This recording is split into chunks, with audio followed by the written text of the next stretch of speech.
ಭಾರತ ಮತ್ತು ಪಾಕ್ ನಡುವೆ ಉಂಟಾಗಿರುವಂತಹ ಕದನ ವಿರಾಮ ಹಾಗೂ ಅದರ ನಂತರ ಉಲ್ಲಂಘನೆ ವಿಚಾರ ಇದೆಲ್ಲದರ ಬಗ್ಗೆ ಇವತ್ತಿನ ಸುದ್ದಿಗೋಷ್ಠಿಯಲ್ಲಿ ನಮಗೆ ಮಾಹಿತಿ ಸಿಗುತ್ತೆ. ಅದಕ್ಕೂ ಮುಂಚೆ ಇನ್ನೊಂದು ಮಾಹಿತಿ ಸಿಗ್ತಾ ಇದೆ. ಸಿಡಿಎಸ್ ಅನಿಲ್ ಚೌಹಾಣ್, ಎನ್ಎಸ್ಎ ಅಜಿತ್ ದೋವಲ್, ರಕ್ಷಣಾ ಸಚಿವ ರಾಜನಾಥ್ ಸಿಂಗ್ ಅವರ ಜೊತೆಗೆ ಮೋದಿ ನಿವಾಸದಲ್ಲಿ ಸಭೆ ಆಗ್ತಾ ಇತ್ತು. ಅದು ಅಂತ್ಯವಾಗಿರೋದ್ರ ಮಾಹಿತಿ ಸಿಗ್ತಾ ಇದೆ. ಸತತ 1.5 ಗಂಟೆಗಳ ಕಾಲ ಈ ಮೀಟಿಂಗ್ ನಡೆದಿದೆ. ಮೀಟಿಂಗ್ನಲ್ಲಿ ಇನ್ನೆಷ್ಟು ಡೆಪ್ತ್ ಆಗಿ ಕ್ಲಾಸಿಫೈಡ್ ಇನ್ಫಾರ್ಮೇಷನ್ಗಳು ಶೇರ್ ಆಗಿದೆ ಅನ್ನೋದಕ್ಕೆ ಉದಾಹರಣೆ.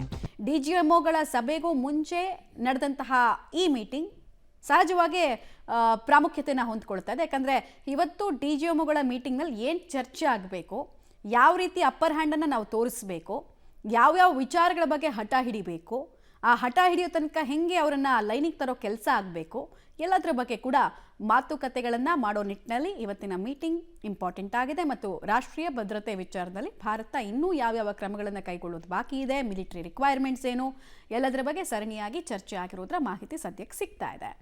ಪ್ರಧಾನಿ ನರೇಂದ್ರ ಮೋದಿ ಅವರ ನಿವಾಸದಲ್ಲಿ ಕಳೆದ 14-15 ದಿನಗಳಿಂದ ನಿರಂತರವಾಗಿ ಸಭೆಗಳಾಗ್ತಾ ಇದೆ. ಒಂದೊಂದು ಸಭೆಯಲ್ಲೂ ಚರ್ಚೆ ಆಗ್ತಿರೋ ವಿಚಾರ ಎಲ್ಲ ನಾವು ನೋಡ್ತಾ ಇದ್ದೀವಿ.